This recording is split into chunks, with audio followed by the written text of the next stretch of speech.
नमस्कार दोस्तों, स्वागत है आप सभी का आपके अपने YouTube चैनल ऑब्जेक्टिव सेंटर पर। जैसा कि यहाँ पर आप लोग देख पा रहे होंगे, ये हमारा पेपर सेकंड एडवांस टेस्ट है जो कि NPCIL का है।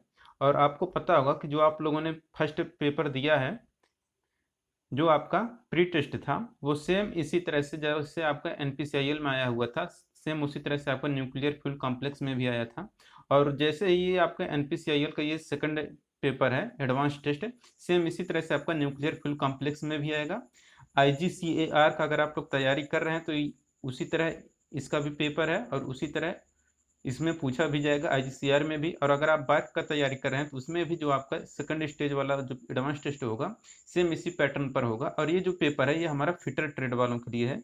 यहाँ पर आप लोग देख सकते हैं, लिखा है stipendiary training ITI fitter category second, तो कैटेगरी सेकंड वालों के लिए है। तो ये जो पेपर है एडवांस टेस्ट है और ये NPCIL, NFC, IGCAR, बार का सभी लोगों के लिए ये इंपॉर्टेंट है। और इसमें देखेंगे एग्जाम पैटर्न और सिलेबस सब कुछ सेम होता है। जो आपका समय मिलेगा, आपको 2 घंटे का समय मिलेगा एडवांस टेस्ट में, यानी कि 120 मिनट में आपको करने रहेंगे 50 क्वेश्चन, जो कि आपका मैक्सिमम मार्क रहेगा 150 और नंबर ऑफ क्वेश्चन रहेंगे 50। तो और यहाँ पर देख सकते हैं इसमें लिखा भी है, कुल इसमें 50 प्रश्न रहेंगे। सभी प्रश्नों के अंक बराबर हैं। एक सही प्रश्न करेंगे तो आपको 3 नंबर दिए जाएंगे और एक क्वेश्चन अगर आप गलत करेंगे तो आपका एक अंक काट लिया जाएगा। ठीक, यही सब दिया गया है। तो यहाँ पर चलिए हम लोग स्टार्ट करते हैं। और देखिए आप लोग, चाहे NPCIL, चाहे NFC या फिर IGCAR या फिर बार का पेपर देने जा रहे हो तो एडवांस टेस्ट ये आपका सभी के लिए सेम आएगा और यही एग्जाम पैटर्न होगा। तो ITI लेवल पर तो यहाँ पर देख सकते हैं लिखा भी है ITI फिटर वर्ग सेकंड STTM के लिए एडवांस पेपर, तो कैटेगरी सेकंड वालों के लिए जो कि ITI बेस पर होता है। तो चलिए स्टार्ट करते हैं। यहाँ पर पहला क्वेश्चन है कि 1 inch equal to which centimeter, मतलब 1 इंच में कितने सेंटीमीटर होते हैं आपको बताना हो। तो यहाँ पर आपको पता होगा कि जो 1 इंच होता है वह 2.54 सेंटीमीटर के बराबर होता है। तो यहाँ पर आपका बी आंसर करेक्ट हो जाएगा। और देखिए दोस्तों, ये जो पेपर है ना, ये आपका 11/6/2019 को हुआ था पेपर, ये NPCIL में। तो 11/6/2019 का ये पेपर है NPCIL का। और ये देखिए 1 इंच इक्वल टू 2.54 सेंटीमीटर होता है। दूसरा क्वेश्चन है यहाँ पर, a micrometer has an error of +0.02 mm, what is the correct value in mm when the micrometer reads 25.41 mm। एक माइक्रोमीटर में +0.02 mm की त्रुटि है जब माइक्रोमीटर 25.41 mm पढ़ता है, तो मिमी में सही मान क्या होगा। तो देखिए, इसमें जब सही मान ज्ञात करना होगा ना, तो आप देखिए त्रुटि कौन सा है। अगर आपका यहाँ पर कह रहा है यहाँ पर पॉजिटिव त्रुटि है, तो अगर आपका पॉजिटिव त्रुटि है यानी कि धनात्मक अगर त्रुटि है, तो आपको जो मान दिया रहेगा माइक्रोमीटर पर, जो पाठ्यांक रहेगा, उसमें से हम लोग घटा देंगे। और जब वो यहाँ पर आपका जो ऋणात्मक त्रुटि आएगा तो उसको ऋणात्मक त्रुटि को हम लोग जोड़ देते हैं। तो इसे आप लोग याद रखिएगा, जो दिया रहेगा बस उसी का अपोजिट हमें करना रहेगा। तो यहाँ पर देखिए हमारा धनात्मक त्रुटि है, तो धनात्मक त्रुटि है यानी कि हमें इसका अपोजिट करना है, यानी कि माइनस कर देंगे तो हमारा मान चला आएगा। तो यहाँ पर देखिए 25.41 है और ये हमें पता है ये हमारा पॉजिटिव त्रुटि है, तो पॉजिटिव त्रुटि है तो हमें क्या करना है, निगेटिव करना है। यानी कि 25.41 में से, देखिए 25.41 में से हम लोग ये जो है +0.02 है, इससे हम लोग घटा देंगे। क्यों? क्योंकि ये हमारा पॉजिटिव त्रुटि है। पॉजिटिव त्रुटि रहेगा तो घटाएंगे, निगेटिव त्रुटि रहेगा तो उससे हम लोग जोड़ते हैं। ठीक, तो ये -0.02 इतना हमें घटाना है। तो देखिए ये हमारा कितना हो जाएगा, 39 हो जाएगा पॉइंट, ये 24 हो जाएगा, यानी कि 24, सॉरी ये 25 होगा, ये 25.39, तो 25.39 यानी कि 2 का ए आंसर यहाँ पर करेक्ट हो जाएगा। अब देखिए तीसरा क्वेश्चन है यहाँ पर, V block is use to hold round bar, the V block usually has an angle of, V block गोलाकार छड़ को रखने के लिए इस्तेमाल किया जाता है। ये वी ब्लॉक आमतौर पर कितने एंगल का होता है। तो देखिए जो वी ब्लॉक होता है ना, ये 90 डिग्री का होता है। तो तीसरे का यहाँ पर डी आंसर करेक्ट हो जाएगा कि जो वी ब्लॉक होता है यह 90 डिग्री का एंगल बनाता है। अब देखिए चौथा क्वेश्चन यहाँ पर है, the operation of threading in a drilling hole is called, drill किए गए छिद्र में थ्रेडिंग प्रक्रिया को क्या कहा जाता है। ऑप्शन है टैपिंग, ड्रिलिंग, रिमिंग, ग्राइंडिंग। तो देखिए ड्रिल किए गए छिद्र में थ्रेडिंग प्रक्रिया को हम लोग बोलते हैं टैपिंग, तो टैपिंग यहाँ पे हमारा करेक्ट आंसर हो जाएगा। और देखिए जो ड्रिल रहता है ना, उसके अंदर अगर हम लोग थ्रेडिंग कर रहे हैं, ठीक, यानी कि उसके अंदर हम लोग चूड़ी काट रहे हैं, तो वो हमारा क्या कहलाता है, टैपिंग कहलाता है। तो यहाँ पर ये आंसर हमारा हो गया करेक्ट।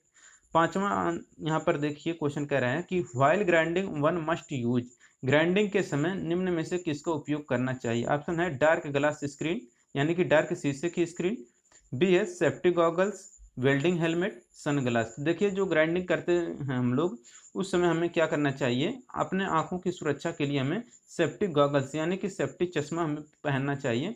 देखिए जो ग्राइंडिंग व्हील रहता है ना, क्या करते हैं कि जब ग्राइंडिंग व्हील ये चलता है ना, तो इस पर अगर कोई वर्क आप करेंगे तो ये क्या करते हैं, चिंगारी यहाँ से निकलता है। तो और इस चिंगारी से बचने के लिए क्या किया जाता है, हम लोग कभी भी ग्राइंडिंग व्हील के सामने नहीं खड़ा होते हैं, उसके साइड में खड़ा होते हैं, ठीक। ये भी क्वेश्चन पूछा जाता है कि हमें ग्राइंडिंग व्हील के किस साइड खड़े होना चाहिए, तो हमें सामने खड़ा नहीं होना चाहिए, हमें साइड में खड़ा होना चाहिए, ग्राइंडिंग व्हील के साइड में खड़े होना चाहिए। तो इस बात को आपको ध्यान में रखना है, ग्राइंडिंग व्हील के हम लोग साइड में खड़े होते हैं और अपने आंखों की सुरक्षा के लिए हम लोग सेफ्टी गॉगल्स का यूज करते हैं। तो पांचवें का यहाँ पर बी आंसर करेक्ट हो गया। अब देखिए यहाँ पर छठा क्वेश्चन है, करे a bearing has nomenclature 6310 here 10 is related to dot dot dot of the bearing. एक बियरिंग का नामकरण 6310 जड़ है, जहां 10 बियरिंग के डट डट डट से संबंधित है। ऑप्शन है length, inner diameter, size, outer diameter. तो देखिए दोस्तों, यहाँ पर देखिए जो है हम आपको बता दें, यहाँ पर जो पहला अंक है, जैसे कि यहाँ पर 6 है, ठीक, ये जो आपका 6 है ना, ये आपका बताता है टाइप ऑफ बियरिंग का, ठीक। 6 जो है ये आपका टाइप ऑफ बियरिंग को बताता है। इसके बाद देखिए अगला जो अक्षर है हमारा वो है 3। ये जो 3 है ना, ये बियरिंग साइज को बताता है, ठीक। इसके बाद आता है हमारा ये 10। अब देखिए यहाँ पर 2 अंक जो आएगा, ये 2 अंक जो रहता है ना, ये दोनों अंक बताते हैं इनर डायामीटर या बोर साइज को बताते हैं। तो ये ऑप्शन में आपको देखिए यहाँ पर क्या दिया गया है, ऑप्शन में आपको यहाँ पर इनर डायामीटर मिल रहा है, तो इनर डायामीटर आपका करेक्ट आंसर हो जाएगा। अगर आपका इनर डायामीटर की जगह पर अगर बोर साइज दिया है, तो आपका बोर साइज भी सही हो जाता, अगर इनर डायामीटर नहीं दिया है तो, ठीक। तो आपको इनर डायामीटर या फिर आपको बोर साइज, दोनों में से कोई एक ऑप्शन देखने को मिलेगा, तो आपको दोनों में से कोई टिक करके आना है जो ऑप्शन में रहेगा। तो बोर साइज दिया नहीं है, बट वो भी एग्जाम में दे सकता है, तो इनर डायामीटर यहाँ पर आपको ध्यान रखना है। अब देखिए अब यहाँ पर क्या है हमारा जड़ जड़। अब ये जो जड़ जड़ है ना, ये बताता है आपका सीलिंग या सील को बताता है। तो ऑप्शन में आपको या तो सीलिंग मिलेगा या तो सील मिलेगा, ठीक। इसे आपको ध्यान में रखना होता है, ये होता है सील या सीलिंग। 6 हमने आपको बता दिया है टाइप ऑफ बियरिंग, 3 हमने आपको बताया है bearing of size, sorry bearing of series है, ये जो 3 है बियरिंग ऑफ सीरीज है। तो ये आपको ध्यान में रखना है। ये हो गया हमारा पूरा कंप्लीट, हमने आपको पूरा स्पेसिफिकेशन बता दिया क्या क्या होते हैं, ताकि आपका अगली बार क्वेश्चन पूछा जाए तो कोई क्वेश्चन छूटे ना, अच्छी तरह से आप लोग जान जाएं। अब देखें 7वां क्वेश्चन यहाँ पर, the quality control allow at the most 0.4% defective part, how many defective parts can be allowed in A production of 500 parts. कह रहे गुणवत्ता नियंत्रण केवल 0.4% दोषपूर्ण भागों की अनुमति देता है, ठीक।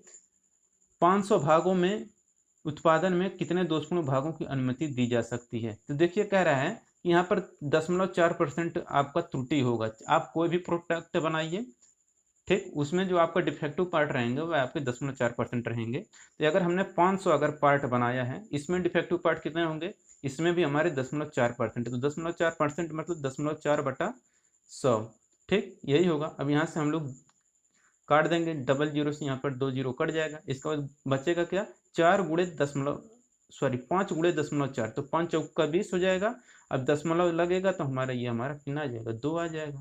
तो यानी कि जो 500 पार्ट रहेंगे इसमें हमारे 2 डिफेक्टिव पार्ट रहेंगे, ठीक। तो यहाँ पर सी आंसर करेक्ट हो जाएगा, 7 का सी आंसर 2। अब देखिए 8वां क्वेश्चन है, the most commonly used standard length of hacksaw blade is, hacksaw blade की सबसे अधिक इस्तेमाल की जाने वाली मानक लंबाई कौन सी है। तो देखिए हेक्साब्लेड की जो सबसे ज़्यादा इस्तेमाल की जाने वाली मानक लंबाई है वह है हमारा 12 इंच। तो 8वें का यहाँ पर डी आंसर करेक्ट हो जाएगा, 12 इंच। 9वां क्वेश्चन यहाँ पर है, which is the weakest element in A flange coupling joint, flange coupling में सबसे कमजोर अंश कौन सा है। तो फ्लैंज कपलिंग में सबसे कमजोर अंश जो होता है वो है हमारा की, ठीक, इसे आपको याद में रखना है। देखिए 10वां क्वेश्चन है यहाँ पर कि which of the following is used for transmission of mechanical power, यांत्रिक शक्ति के प्रसारण के लिए निम्न में से कौन सा उपयोग किया जा सकता है? तो देखिए यांत्रिक शक्ति के प्रसारण के लिए हम लोग चैन भी यूज करते हैं, बेल्ट का भी यूज करते हैं और कपलिंग का भी यूज करते हैं।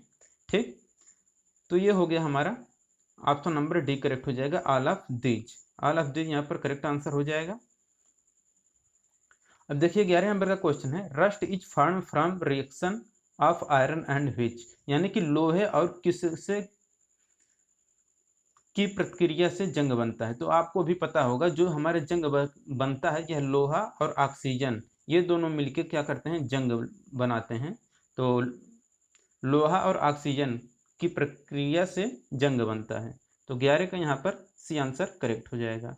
अब देखिए यहाँ पर 12 नंबर का क्वेश्चन है, the pin of A cross pin hammer, cross pin हथौड़े की जो पिन होती है वह कैसी होती है? ऑप्शन है bent toward the handle, cross to the handle, both A and B, none of this. तो आपको नाम से स्पष्ट है, क्रॉस पिन हैमर है तो क्रॉस पिन हैमर मतलब cross to the handle, handle की ओर क्रॉस में होती है। ठीक, तो ये हो गया आपका।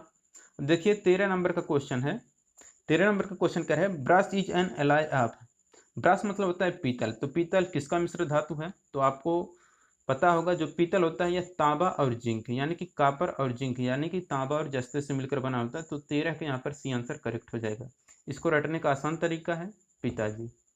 ठीक, पिताजी, पीस हो जाएगा आपका पीतल, पीतल जो मिश्र धातु है यह तांबा और जिंक का हो मिश्रण। ठीक, तो पीतल जो होता है यह तांबा और जिंक से मिलकर बना होता है, तो तांबा और जिंक हो गया यानी कि जस्ता। 14 नंबर का क्वेश्चन है, 1 mm is equal to in micron, 1 mm micron में कितने बराबर होता है? तो आपको भी पता होगा 1 mm इक्वल टू 1000 माइक्रोन के बराबर होता है। तो 14 का यहाँ पर ए आंसर करेक्ट हो जाएगा। अब देखिए 15 नंबर का क्वेश्चन है, a cutting tool used to finish and enlarge a hole is known as, छिद्र को परिसज्जित और बड़ा करने के लिए इस्तेमाल किए जाने वाले कटिंग टूल को हम लोग क्या कहते हैं? देखिए छिद्र को अगर आपको फिनिश करना है या इनलार्ज करना है होल को, तो उसमें हम लोग जो टूल यूज करते हैं वो हमारा रिमर होता है। और जो रिमर होता है इसमें क्या होता है, जो मटेरियल रिमूव होता है बहुत कम मात्रा में रिमूव होता है, और लेकिन इससे जो चिकनाई प्राप्त होती है ना बहुत अच्छी या परिशुद्ध क्वालिटी की प्राप्त होती है। ठीक, इतना आपको ध्यान में रखना है। 16 नंबर का क्वेश्चन है, the ability of a metal to be draw into wire is a measure of its, धातु को तार जैसा बनाने की क्षमता इसकी कौन सी एक माप है? Option ductility, brittleness, malleability, hardness. तो धातु को तार जैसा अगर बनाना है तो वहां पर हमारी डक्टिलिटी कार्य करती है, अगर धातु को अगर चादर के रूप में बनाना है तो वहां पर हमारा मेलिएबिलिटी कार्य करता है, याद रखिएगा। ठीक, ये हो गया। अगर डक्टिलिटी जो होता है इससे क्या होता है कि धातु को तार के रूप में हम लोग बना सकते हैं, मेलिएबिलिटी क्या होता है इसे हम लोग चद्दर के रूप में बना सकते हैं। ठीक, ब्रिटाइलनेस ये जो भंगुरता है ये आपको पता ही है, कास्ट आयरन में होता है। देखिए 17 नंबर का क्वेश्चन है, the angle which is less than 90 degree is called, जो एंगल 90 डिग्री से कम होता है उसे कौन सा एंगल कहा जाता है? ऑप्शन है अधिक कोण, न्यून कोण, सम कोण, इनमें से कोई नहीं। तो 90 डिग्री से जो कम होगा वह आपका एक्यूट एंगल यानी कि न्यून कोण कहलाएगा। ठीक, सम कोण जो होता है यह आपका 90 डिग्री पे जो होता है वो हमारा सम कोण है। अधिक कोण आपको पता ही है। 18 नंबर क्वेश्चन है, which among of the following unit is the largest unit of measurement of angle, निम्नलिखित में से कौन सी इकाई कोण मापने की सबसे उच्चतम इकाई है? Radian, second, minute, degree. तो देखिए जो एंगल मापने की जो सबसे मानक इकाई मानी गई है वह रेडियन मानी गई है। तो रेडियन यहाँ पर करेक्ट आंसर हो जाएगा, क्योंकि आपने वो पढ़ा होगा मानक इकाई जो होता है स्टैंडर्ड यानी कि एसआई इकाई में, जैसे कि आप लेंथ मापते हैं मीटर में, और इसके बाद समय मापते हैं सेकंड में, इसके बाद जो और भी होता है जैसे कि भार मापते हैं हम लोग, द्रव्यमान जो मापते हैं वह केजी में मापते हैं, उसी तरह से हम लोग जो एंगल मापते हैं वह रेडियन में मापते हैं। और देखिए 19 number question, in grinding wheel specification symbol V represents, grinding wheel विनिर्देशन में प्रतीक वी किसको दर्शाता है? तो देखिए इसमें जो प्रतीक वी रहता है ना ये दर्शाता है आपका टाइप ऑफ बॉन्ड यानी कि बॉन्ड के प्रकार को बताता है। तो यहाँ पर 19 का सी आंसर करेक्ट हो जाएगा। 20 नंबर क्वेश्चन है, which one of the following is primarily A removable type joint, निम्न में से कौन सा मुख्य रूप से हटाने वाला संयुक्त का प्रकार है? ऑप्शन है वेल्डिंग ज्वाइंट। देखिए वेल्डिंग ज्वाइंट जो होता है ये हमारा परमानेंट ज्वाइंट होता है। रिवेटेड जो ज्वाइंट होता है ये हमारा सेमी परमानेंट ज्वाइंट होता है। ब्रेज ज्वाइंट जो होता है ये भी हमारा एक ज्वाइंट ही होता है, एज ए समझ लीजिए वेल्डिंग की तरह होता है, लेकिन अंतर होता है दोनों में, वेल्डिंग और ब्रेजिंग में दोनों में अंतर होता है। ठीक, अब बच्चा हमारा क्या बोल्टेड ज्वाइंट। देखिए जो बोल्टेड ज्वाइंट होता है हम इसे आसानी से खोल भी सकते हैं और आसानी से कस भी सकते हैं, और ऑटोमोबाइल में इसका ज़्यादातर यूज किया जाता है, क्योंकि इंजन के पार्ट को अगर खोलना बंद करना है तो उसमें अगर हम लोग वेल्डिंग करेंगे तो जिससे वेल्डिंग करते हैं वो सारे के सारे पार्ट खराब हो जाएंगे, इसलिए हम लोग वहाँ पर नट बोल्ट का यूज करते हैं। आसानी से उससे जब इच्छा करेगी खोल भी लेंगे, जब इच्छा करेगी हम लोग उसे कस भी देंगे। तो यहाँ पर बोल्टेड ज्वाइंट हो जाएगा जो कि मुख्य रूप से हटाने वाला रिमूवेबल टाइप ज्वाइंट है। ठीक, तो डी आंसर यहाँ पर करेक्ट हो गया। 21 नंबर क्वेश्चन है, which one of the following material is used for making a grinding wheel. निम्नलिखित में से किस पदार्थ को ग्राइंडिंग व्हील बनाने के लिए उपयोग किया जाता है? तो देखिए ग्राइंडिंग व्हील अगर आपको बनाना है तो उसके लिए हम लोग जो मटेरियल यूज करते हैं वो हमारा सिलिकॉन कार्बाइड होता है, तो सिलिकॉन कार्बाइड यहाँ पर करेक्ट आंसर हो जाएगा। अब देखिए 22 नंबर का क्वेश्चन है, कह रहा है यहाँ पर the process of precision grinding of part with loose dust type abrasive is known as.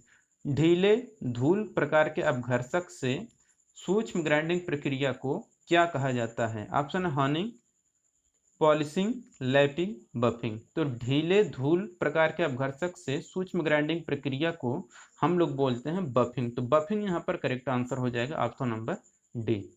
अब देखिए 23 नंबर का क्वेश्चन यहाँ पर कह रहा है, the point angle of general purpose twist drill is. यानी कि सामान्य उद्देश्यों के लिए इस्तेमाल की जाने वाली जो ट्विस्ट ड्रिल होती है उसका जो पॉइंट एंगल होता है, यानी कि जो बिंदु कोण होता है वह कितने डिग्री का होता है?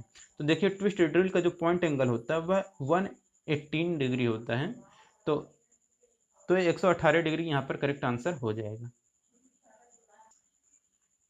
अब यहाँ पर हमारा 24 नंबर का क्वेश्चन है, the grain size of A grinding wheel is indicated by number. Very fine grain size is indicated by number. Grinding wheel के कण का माप संख्याओं से सूचित किया जाता है। बहुत बारीक कण का माप डट डट डट संख्या से सूचित किया जाता है। तो वेरी फाइन ग्रेन साइज जो हम लोग इंडिकेट करते हैं वह इंडिकेट करते हैं 220 से 600 के बीच में, तो 24 का यहाँ पर डी आंसर करेक्ट हो जाएगा। 25 नंबर क्वेश्चन है, which material is highly brittle. कौन सा पदार्थ अत्यधिक भंगुर है? Copper, lead, carbon steel, cast iron. तो जो पदार्थ अत्यधिक भंगुर है वह है हमारा कास्ट आयरन, तो कास्ट आयरन जो होता है हमारा यह भंगुर होता है। 26 नंबर क्वेश्चन है, what is the colour of an oxygen cylinder. एक ऑक्सीजन सिलेंडर का रंग क्या होता है? तो ऑक्सीजन सिलेंडर का जो रंग होता है वह होता है काला। ठीक, और जो एसिटिलीन सिलेंडर होता है वो होता है मैरून कलर का। अब देखिए यहाँ पर 27 नंबर क्वेश्चन है, SWG यानी कि standard wire gauge is used for measurement of which. यानी कि जो स्टैंडर्ड वायर गेज होता है उसका प्रयोग हम लोग किसका मापने के लिए करते हैं? तो स्टैंडर्ड वायर गेज के द्वारा हम लोग चादर की मोटाई को मापते हैं, तो चादर की मोटाई को मापने के लिए हम लोग स्टैंडर्ड वायर गेज का प्रयोग करते हैं, तो 27 के यहाँ पर सी आंसर करेक्ट हो गया। देखिए 28 नंबर क्वेश्चन है, which of the following can be bent into U shape. निम्नलिखित में से किसे यू आकार में मोड़ा जा सकता है? तो देखिए कास्ट आयरन बार जो है ये हमारा क्या होता है, भंगुर होता है, तो भंगुर होने के कारण इसे हम लोग मोड़ नहीं सकते हैं। कंक्रीट बार यानी कि जो आप ये गिट्टी उट्टी वाला रहता है तो इसे कंक्रीट बार को भी हम लोग मोड़ नहीं सकते हैं। तो बचा हमारा माइल्ड स्टील, तो माइल्ड स्टील यही हमारा करेक्ट आंसर हो जाएगा, तो 28 का यहाँ पर भी आंसर करेक्ट हो जाएगा। तो माइल्ड स्टील बार होता है ये हमारा यू आकार के शेप में मोड़ा जा सकता है। देखिए 29 नंबर का क्वेश्चन है, which is generally applied for identification of unevenness of two mating surface. दो युग्म सतह के असमतलता को पहचानने के लिए आमतौर पर किसका प्रयोग किया जाता है? तो दो युग्म सतह के असमतलता को पहचानने के लिए हम लोग प्रूसियन ब्लू का यूज करते हैं, तो प्रूसियन ब्लू यहाँ पर करेक्ट आंसर हो जाएगा। अब देखिए 30 नंबर का क्वेश्चन है, कह रहा है select the most appropriate answer the least count of vernier caliper is. सबसे उपयुक्त उत्तर का चयन करिए, वर्नियर कैलिपर का अल्पतमांक कितना होता है? तो देखिए वर्नियर कैलिपर का जो अल्पतमांक होता है ये होता है 0.02 mm, तो यहाँ पर इसका डी आंसर करेक्ट हो जाएगा। 31 नंबर क्वेश्चन है, graphite is a dot lubricant. तो देखिए जो ग्रेफाइट है यह किस प्रकार का संयोजक है? ऑप्शन है liquid, semi liquid, solid, none of these. तो देखिए जो ग्रेफाइट होता है ना, ये हमारा सॉलिड लुब्रिकेंट है, तो सॉलिड लुब्रिकेंट हो जाएगा हमारा ग्रेफाइट। और जो सेमी लिक्विड कह रहा है तो ये हमारा ग्रीस होता है, तो सेमी लिक्विड हमारा ग्रीस होता है, बट यहाँ पर ग्रेफाइट पूछा गया था तो ये हमारा सॉलिड लुब्रिकेंट है। 32 नंबर क्वेश्चन है, the Bush bearing is generally made of. जो बुश बियरिंग होता है यह किससे बनाया जाता है? तो देखिए जो बुश बियरिंग होता है ना, ये बनाया जाता है हमारा ब्रोंज यानी कि कांस्य का बनाया जाता है।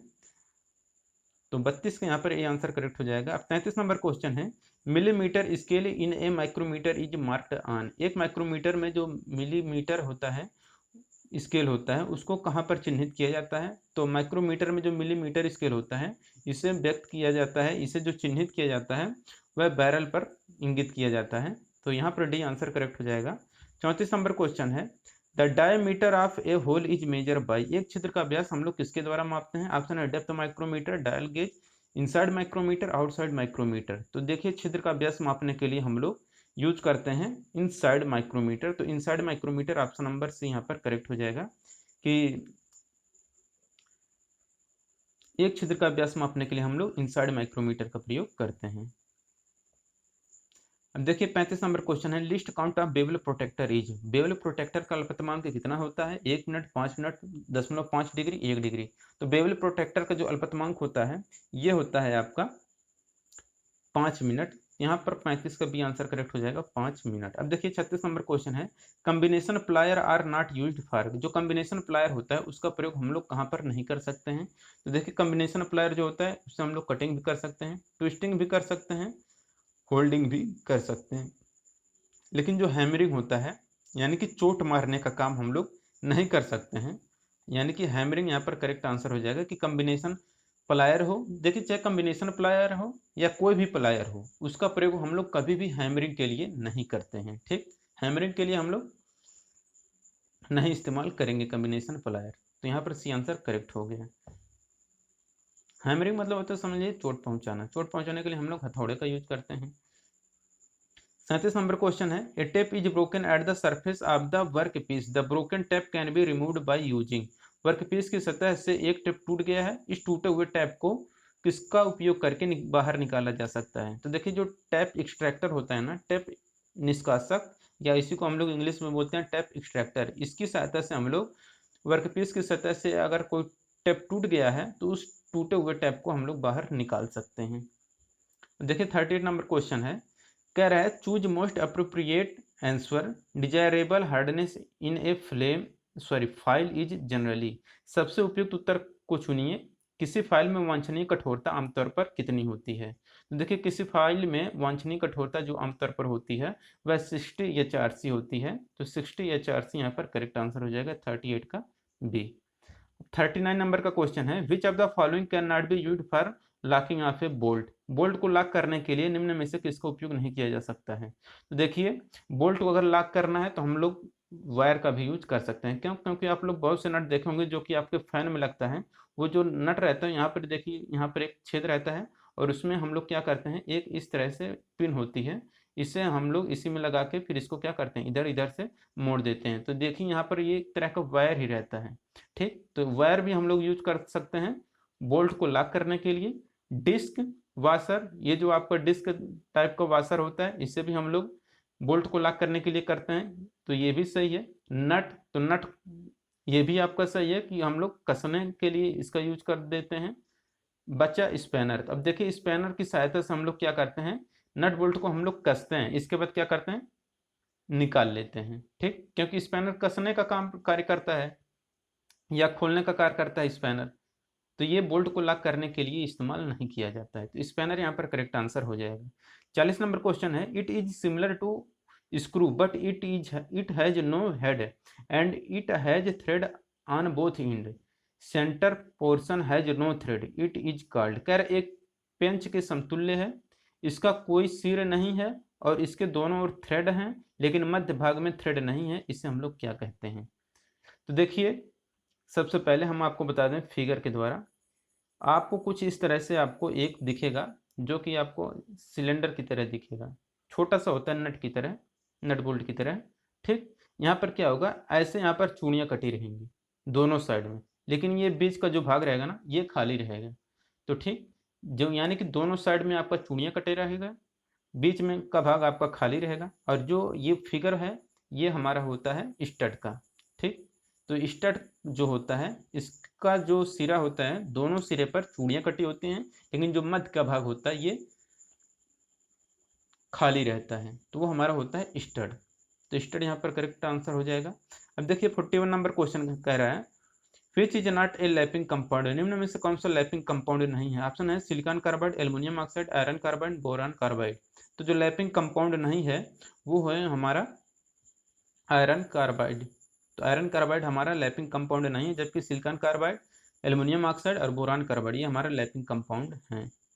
देखिए 42 नंबर क्वेश्चन है feeler gauge is use to check, feeler gauge का प्रयोग हम लोग किसका जांच करने के लिए इस्तेमाल करते हैं। ऑप्शन है गैप, लेंथ, डेप्थ, डायमीटर। तो देखिए जो फिलर गेज होता है ना इसका प्रयोग हम लोग गैप को चेक करने के लिए हम लोग फिलर गेज का प्रयोग करते हैं। तो 42 में यहाँ पर ये आंसर करेक्ट हो जाएगा। 43 नंबर क्वेश्चन है which of the following is not a cutting tool material, निम्न में से कौन से कटिंग टूल मटेरियल बनाने वाला पदार्थ नहीं है। तो कटिंग टूल बनाना है अगर आपको तो कौन सा हम लोग यूज करते हैं, और इसमें पूछ रहे हैं जो कटिंग टूल बनाने के लिए हम लोग इस्तेमाल नहीं करते हैं उसका नाम आपको बताना है।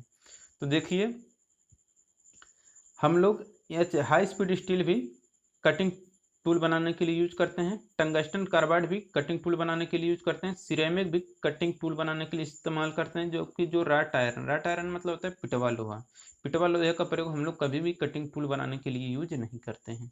तो डी आंसर यहाँ पर करेक्ट हो जाएगा राट आयरन।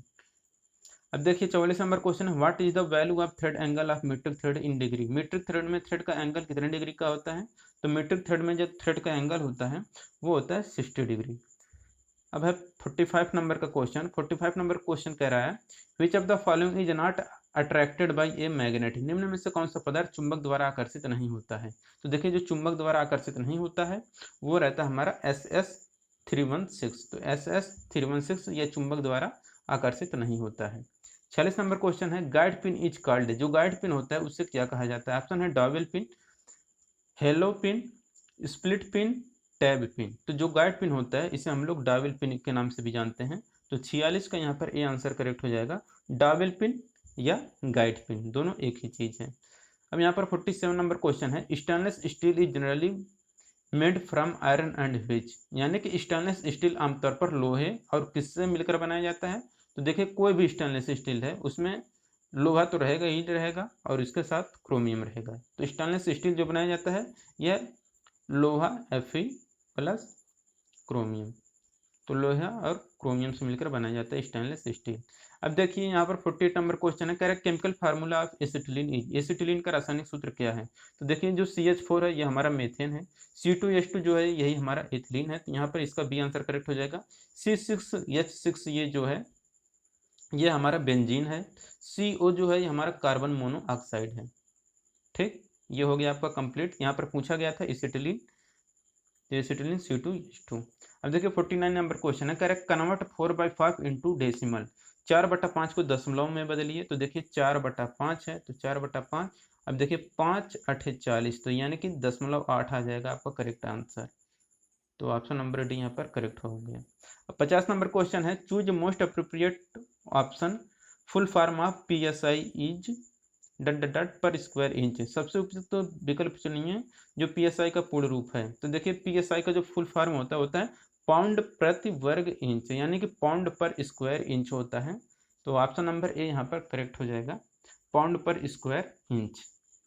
तो दोस्तों ये था आपका NPCIL का पेपर जो कि 11/6/2019 को हुआ था, और सेम इसी पैटर्न पर आपका nuclear fuel complex, Indira Gandhi वाले जो है यानी कि IGCR, बार्क और NPCIL सेम इसी पैटर्न पर आपका फिटर में क्वेश्चन पूछे जाएंगे एडवांस पेपर में।